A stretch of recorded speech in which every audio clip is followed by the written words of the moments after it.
Vaginal infection म्हणजेच योनीमधील संक्रमण हा स्त्रियांमध्ये असणारा खूप मोठा प्रॉब्लेम आहे, जो की स्त्रिया कोणासोबतच शेअर करत नाहीत. मग त्यांच्यासमोर त्यांचे डॉक्टर असतील तरी पण त्या खुलून त्यांच्यासमोर बोलत नाहीत.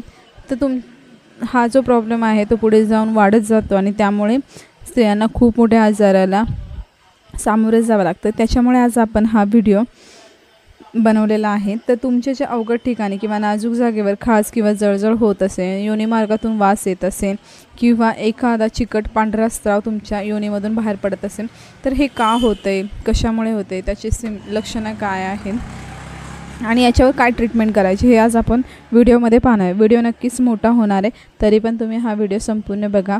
चला तर व्हिडिओला सुरुवात करूया. Welcome to pharma queen channel. आपलं फार्मा क्वीन चॅनलवर स्वागत आहे. आता पहिल्यांदा आपण पाहूयात की वजायनल इन्फेक्शन होण्याचे कॉजेस म्हणजे की योनी संक्रमण होण्याची कारणे. तर पहिला जे आहे तर यूजिंग हार्मोनल कॉन्ट्रासेप्टिव्ह, म्हणजे की तुम्ही जे स्त्रिया कॉन्ट्रासेप्टिव्ह वापरतात, म्हणजे की कोणी ते कॉन्ट्रासेप्टिव्हची टॅबलेट घेतं, चॉईस किंवा वोरालेल, अनवॉन्टेड 21, बऱ्याच अशा नावाने तुम्हाला मार्केटमध्ये कॉन्ट्रासेप्टिव्ह भेटतात. तर त्या टॅबलेट तुम्ही कंटिन्यू 1-2 वर्ष खात असताना तर तुम्हाला तुमचा pH लेवल जे आहे ती किंवा तुमचं हार्मोन्स आहे ते कमी जास्त होतात. त्याच्यामुळे तुम्हाला वजायनल इन्फेक्शन होण्याची किंवा योनी संक्रमण होण्याची शक्यता राहते. त्याचबरोबर तुम्ही टाईट पॅन्टी घालत असताना की तुम्हाला ज्या टाईट होत आहेत त्याच्यामुळेही तुम्हाला इन्फेक्शन होण्याची शक्यता असते. कारण की आपलं जे व्हाईट डिस्चार्ज आहे तो खूप नॉर्मल आहे, पण तो जर होत असेल आणि तुम्ही त्या पॅन्टी टाईट घालत असेल त्याच्यामुळे तुम्हाला ते तिथेच व्हाईट डिस्चार्ज झाल्यामुळे आणि तिथेच ती पॅन्टी खूप टाईट असल्यामुळे तुम्हाला पुढे जाऊन योनी संक्रमण होण्याची शक्यता असते. तुम्ही प्रेग्नंट असाल तर प्रेग्नंट असताना स्त्रियांमध्ये शक्यतो हार्मोनल चेंजेस खूप सारे होत असतात. आपला हार्मोनांचा बदलाव म्हणजे आपल्या शरीरामध्ये जे काही बदल होत असतात ते खूप वर खाली होत राहत असतात. तर त्याच्यामुळेही तुम्हाला वजायनल इन्फेक्शन किंवा योनी संक्रमण होण्याची शक्यता असते. त्याचबरोबर तुम्ही टॅम्पॉन वापरत असताना, टॅम्पॉन म्हणजे की आपण पिरियड्समध्ये जे टॅम्पॉन वापरतो किंवा पॅड वापरतो तर ते तुम्ही पूर्ण 12 तास किंवा 8 तास, जर आपल्याला पॅड आहे किंवा टॅम्पॉन आहे 4 ते 5 तासाच्या नंतरने चेंज करायचं असतं किंवा बदलायचं असतं. जर तुम्ही ते बदललं नसेल किंवा तुम्ही ते हायजीन मेंटेन केलं नसेल तरी तुम्हाला वजायनल इन्फेक्शन होण्याची शक्यता असते. त्याबरोबर तुमची इम्युन सिस्टीम कमी जास्त होत असेल तरीही तुम्हाला वजायनल इन्फेक्शन होऊ शकते. किंवा ज्या स्त्रियांना डायबिटीस आहे त्या स्त्रियांनाही वजायनल इन्फेक्शनचे प्रमाण जास्त असू शकते. आणि त्याचबरोबर तुम्ही जर एखादी अँटीबायोटिक्स खूप कालावधी करता, म्हणजे तुमचं कोणतं एखादं ऑपरेशन झालं आहे किंवा ऑपरेटिव्ह झालं आहे किंवा तुम्हाला कोणताही आजार झाला आहे त्याच्यामध्ये तुम्हाला तुमच्या डॉक्टरांनी अँटीबायोटिक प्रिस्क्राईब केली आणि ती तुम्हाला लगातार 1 आठवडा किंवा 1 मंथ खावी लागते कंटिन्युअसली, तरी पण तुम्हाला त्या अँटीबायोटिकमुळे वजायनल इन्फेक्शन होण्याची शक्यता आहे. ही झालीत कारणे किंवा कॉजेस वजायनल इन्फेक्शनचे. आता आपण सिम्पटम्स पाहूया. तर जे सिम्पटम्स आहेत ते आहे इचिंग आणि इरिटेशन, म्हणजे की तुम्हाला तुमच्या अवघड ठिकाणी किंवा नाजूक ठिकाणी योनीमध्ये खाज किंवा इरिटेशन होत असेल, की अशी खाज येते की तिथे तुम्हाला सतत खाजू वाटते किंवा खाज सुटते आणि त्याच्यामुळे तुम्हाला खूप त्रास होतो आहे. तर ते पहिलं लक्षण आहे की तुम्हाला वजायनल इन्फेक्शन झालं आहे किंवा योनी संक्रमण झालं आहे. सेकंड की तुम्हाला पेन ड्युरिंग इंटरकोर्स, म्हणजे तुमच्या पार्टनरसोबत किंवा तुमच्या हजबंडसोबत तुम्हाला जेव्हा तुम्ही संबंध ठेवताय तेव्हा तुम्हाला त्रास होतो आहे त्या ठिकाणी, तर तेव्हाही तुम्हाला समजून जायचं की तुम्हाला वजायनल इन्फेक्शन म्हणजे योनी संक्रमण झालं आहे. थर्ड जे आहे ते तुम्हाला लघवी करताना त्रास होऊ शकतो, पेन्स होतात किंवा जळजळ होते.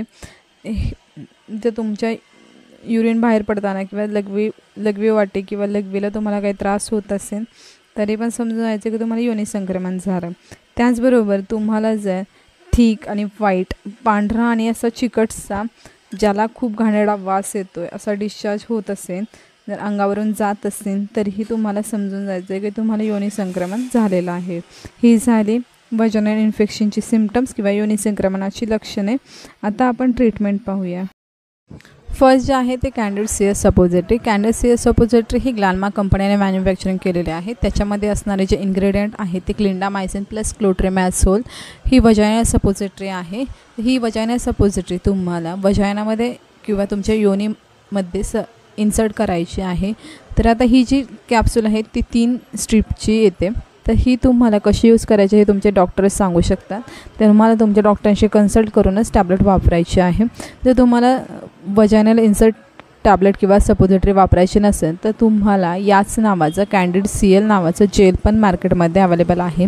त्यासोबत तुम्हाला एक ॲप्लिकेटर येतो। तर तुम्हाला तुमचे हात स्वच्छ करून कोरडे करायचे आणि त्या ॲप्लिकेटरने ती क्रीम तुम्हाला वजायनामध्ये लावायची आहे। ही तुम्हाला ग्लॅनमार्क कंपनीनेच मॅन्युफॅक्चरिंग केलेली आहे। त्याचबरोबर तुम्हाला कॅन्डिड B नावाने सुद्धा क्रीम मार्केटमध्ये अवेलेबल होईल। ती सुद्धा ग्लॅनमार्क कंपनीनेच मॅन्युफॅक्चरिंग केलेली आहे। तर त्याच्यामध्ये जे असणारे कंटेन आहेत ते आहेत क्लोट्रिमॅझोल प्लस बेक्लामेथासोन। ही पण ट्यूब तुम्हाला तुमचे हात कोरडे करून स्वच्छ करून तुम्हाला तुमच्या वजायनामध्ये लावायची आहे। फक्त तुमच्या लघवीच्या ठिकाणी ही क्रीम लावायची नाही आहे। हे झालं क्रीम आणि जेलचं। आता आपल्याला जर टॅबलेट फॉर्ममध्ये काही घ्यायच्या असतील तर त्या कोणत्या घ्यायच्या? तुम्हाला जर इचिंग आणि जळजळ होत असेल किंवा व्हाईट डिस्चार्ज होत असेल तर तुम्हाला ब्रँड नेम आहे त्याचं लिओफ्लॉक्स 500 मिलीग्रॅम ही टॅबलेट आहे। सिप्ला कंपनीने मॅन्युफॅक्चरिंग केलेलं आहे। त्याच्यामध्ये कंटेन आहे लिओफ्लॉक्झासिन। ही टॅबलेट तुम्हाला सकाळ संध्याकाळ 2 वेळा घ्यायची आणि त्यासोबतच तुम्हाला मोनास्ट LC किंवा मोनटेक LC या नावाच्या 2 टॅबलेट आहेत त्या पण सकाळ संध्याकाळ घ्यायचे ते। त्याच्यामुळे तुमचं इचिंग थांबणार आहे आणि लिओफ्लॉक्झासिन हे अँटीबायोटिक असल्यामुळे तुमचं जे पण काही इन्फेक्शन झालेले किंवा जे काही संक्रमण झाले ते कमी होण्यास मदत होईल। आता त्याचबरोबर जर तुम्हाला फक्त जळजळ होत असेल तर त्या टॅबलेटचं नाव आहे नॉर्फ्लॉक्झिड। या नॉर्फ्लॉक्झिडमध्ये जे कंटेन आहे ते नॉर्फ्लॉक्झासिन, ट्रिनिडाझोल आणि लॅक्टिक बॅसिलस। ही जी टॅबलेट आहे ती तुम्हाला सूच्या ठिकाणी किंवा लघवीला जर तुम्हाला त्रास होत असेल, लघवी करताना जळजळ होत असेल किंवा कोणतेही पेन होत असेल तर तुम्हाला नॉर्फ्लॉक्झिड ही टॅबलेट वापरायची आहे। व्हिडिओ संपूर्ण बघितल्याबद्दल धन्यवाद। आपल्या चॅनलला सबस्क्राईब करा, बेल आयकॉनवर क्लिक करा।